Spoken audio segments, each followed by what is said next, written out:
This is a hot trending topic in terms of supplements. Weight loss supplements are very new to the scene.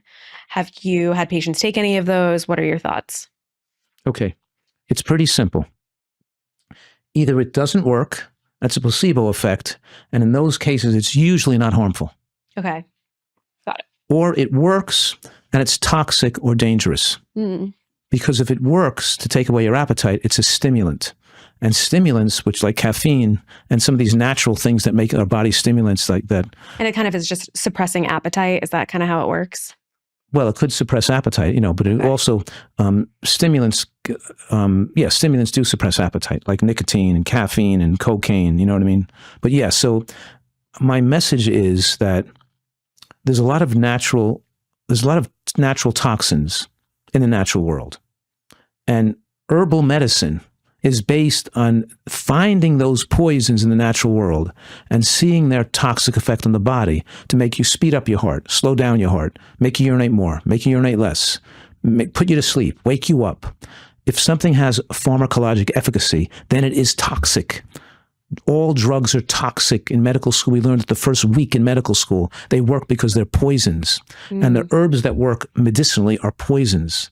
We're looking to live in a manner to avoid the need for medicinal substances. So if you took a weight loss product that worked, it would be bad for you.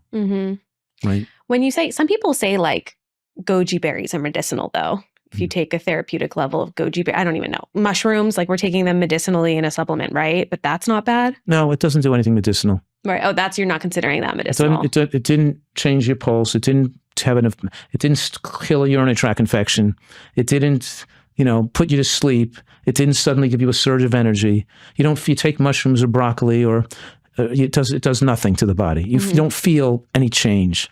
If it stopped your headache and made you feel so much better, it probably is toxic. Don't take things that do something to your body. And also the benefits you get from weight loss supplements or weight loss drugs even is so minimal compared to what if you just ate healthy? And the risk. And to take those risks of to try to think. So it's the mentality, it's the mindset of Americans where everything is a pill solution and they're always looking for a remedy rather than changing their own life. Right. And it's always better to change your life and don't look for a pill, don't look for magic. Yeah, totally. And I mean, I saw this study that said roughly 23,000 ER visits a year are tied to supplements, with weight loss and energy products leading the list.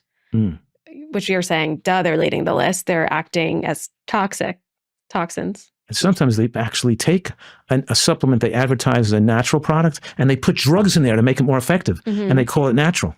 They do that with something, So we could call out too that the FDA does not need to approve supplements like they do drugs. Right. However, I take that with a grain of salt because the FDA approves millions of drugs that are awful for you. So what are they really doing with for red us? dye number 2, with all kinds of titanium dioxide, let anything go by. I know. So we have to be our own.